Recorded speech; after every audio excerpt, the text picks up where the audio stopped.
Hi everyone, Jade Procrastinates here, the raccoon who forgot how to upload. And I have 4 big pieces of Sonic news to cover. So Sonic Origins is coming out very soon, and we've got some brand new info on the collection that Sega's been keeping under wraps, including some new additions that will really give these classic titles tons of new life. Also a new interview from Sonic team leader Takashi Iizuka, as well as the CEO and the CFO of Sega. They give some insights about the future with Frontiers, and as we're getting closer, how they're expecting it to have the same long-lasting love Sonic Adventure got, which are huge shoes to fill.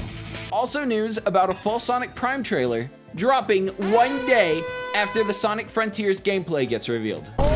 Yes, it's really happening, folks. The hype alarm has been set to code whole lotta red. There's so much Sonic news to cover, so let's just get into it. Roll the new intro.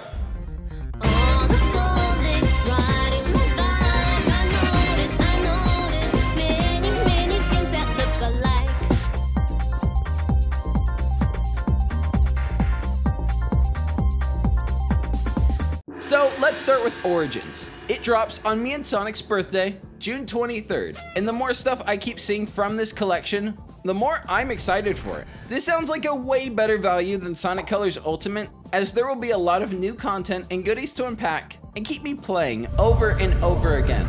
This story started coming out a few days ago when a Korean gaming outlet gave us a single minute of new Origins footage. It confirmed the inclusion of some features fans have been yearning for that weren't included in the scope of the original releases. One that most people noticed is the drop dash making a return for the first time since its debut in Sonic Mania. This is assumedly also being added to the remastered version of all the titles in the collection, plus more new features. Wow. In Sonic Mania, you could swap between the different Sonic games' special abilities, with Sonic CD being one of the options. I assume you can change these here, and even unlock more with coins as you progress through the game. This will add more reasons to unlock and beat the coins in all new challenge levels, which I also have some info about. So these challenges / missions are all original layouts and sections in the zone's iconic style and form. And this is where there will be tons of new content and interesting challenges for veteran Sonic fans, including the people who are so familiar they could clear it with a blindfold. We also see Hidden Palace Zone make a return, which many of you already know was entirely finished and ready to be shipped with Sonic 2, but was removed at the last minute due to the memory limitations on the cartridges. And the last story about Origins, before we move on, is an update from Headcanon Games, half of the force behind Sonic Mania. They went out of their way to make a clarification that's super important to keep in mind when looking at this collection through a critical lens. They recently released a statement saying they exclusively worked on the Sonic 3 and Knuckles port, and the rest of the collection was done by Sega. Now, this is causing me to wonder if Headcanon is aware of this collection having bugs, or not being as full of content as we might think it is. Because it does feel like an intentional effort to make sure the public knows they only worked on the Sonic 3 and Knuckles port and aren't responsible for the collection itself. However, this definitely doesn't mean anything for sure, but as someone who covers Sonic news, this is important to keep in mind when judging Origins and the teams behind it. It also appears Sega is still trying to keep a couple more secrets about the new features in this collection, so there's still a couple mysteries for sure. I'm holding hope that we see unlockable sprites you can swap out be announced somewhat soon. There's this pencil icon above each sprite on the character select screen that we still haven't seen the function of. If you're able to change between various Sonic sprites, that would add tons of incentive to get as many coins as possible. Honestly, talking about Sonic getting coins feels so dirty to me. I know there's a lot of talk in the fandom of the price of this game being really high, but with how great these games are, and with tons of new content and additions, I find this to be an overall really good value. People are comparing this to Sonic Colors Ultimate, since that had a rocky transition into fixing the issues, which mostly just got duct taped over. Like, instead of fixing the audio panning, they just decided to turn everything to mono. Amazing work, guys, amazing work. However, I highly doubt there will be the same major performance issues with this collection. It seems all very simple, but efficient from everything we've seen. Especially since with Sonic Colors Ultimate, Blind Squirrel really pulled some sketchy stuff with trying to repackage and rebrand the open source engine Godot, often pronounced Godot, to look like the whole thing was running on an engine created by Blind Squirrel itself, which even with the assistance of both of them, was barely functioning. With the digital deluxe edition of Origins being $45 and £37 for the Brits. I find this to be worth it for me. I know Mania was $20, but with all the licensing for this game and the value of these beloved titles with all new ways to play them that's never existed before, I find the $45 for the entire package worth it. I am so hyped for this game, especially since it drops on my birthday, June 23rd. So with that, let's get into Sonic Frontiers, baby. That's right, we've called it that for a while. Not Sonic Rangers, I know. So sad, so sad. So, reputable gaming news outlet, and I don't say that ironically, Video Games Chronicle, put out an article that a lot of people in the community have been discussing, titled, Sega says it's targeting high review scores for Sonic Frontiers. And like, okay. Imagine if Sega came out and said they were targeting low to mid scores. I've only seen a couple people get excited over this statement because what is there to get excited about? New headline, company wants to make money. However, there is some good information in the article. The article reads, asked during a recent analyst and investor Q&A session, wait, I'm an analyst, why wasn't I invited? About its quality targets for the game, and if it had target scores for review aggregation sites such as Metacritic, Sega Sammy CEO Haruki Satomi and CFO Koichi Fukuzawa confirmed that this is the case. And I know they're wanting their game to do well. Breaking news, stop the presses, get IGN on the phone. But next is where we actually get some juice to zip on.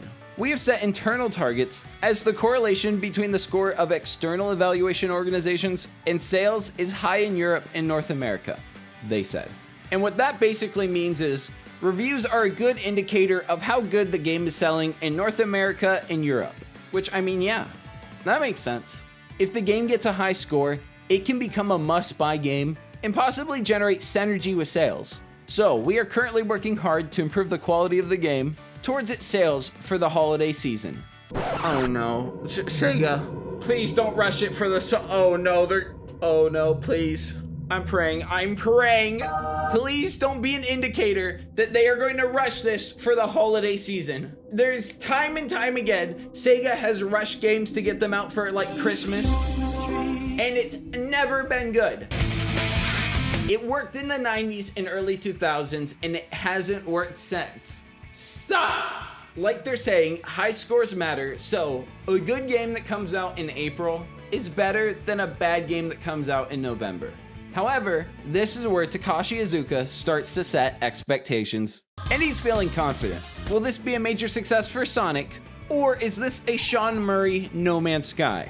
So the article reads, Sonic team head Takashi Iizuka has said he'd like Frontiers to have the same lasting impact as Sonic Adventure.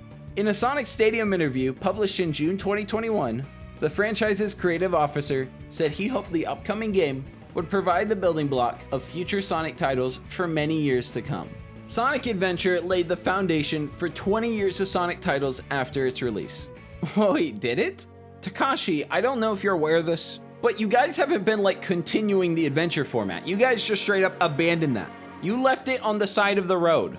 Sonic Adventure laid the foundation for 20 years of Sonic titles after its release. So in the same way, I really hope that this new title, releasing in 2022, lays the foundation for the following future Sonic titles. That is the idea behind the challenge for the team, Iizuka said. And we know Sonic Frontiers will have to be different, but how different, we are all eager to find out.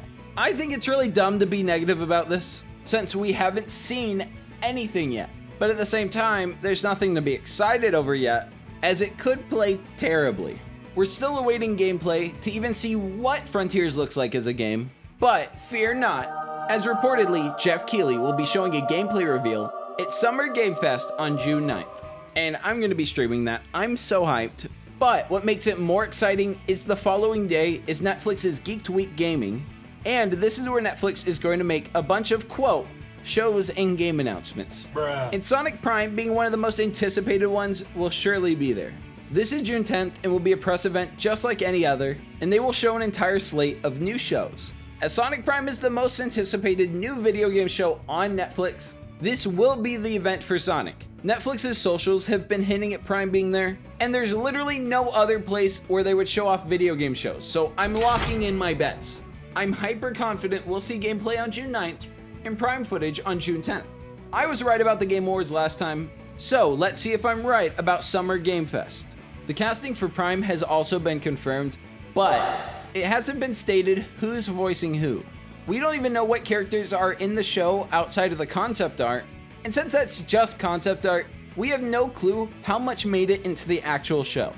Concept art is just trying to get a loose vision or concept of the project, hence the name. I'm also going to lock in my bet that Tails will be voiced by Ashley Ball. It could be Amy or some other totally new character, but my heart tells me Tails. Here's a clip comparison I made for those that haven't heard it. Get off there and put 'em up. I'm on it. Sounds like sour apples to me. Time to take out the adorable trash. What do you have in mind? We still haven't even seen what Sonic's shoes look like yet. They might be all new, they might be the iconic ones we know, it might be both, and we see why they changed from the old ones to the new ones. There's a lot to see still, and I am so pumped for these two events. Frontiers is going to be a total game changer, good or bad, and we'll find out which one it is soon enough. Fingers crossed for good though.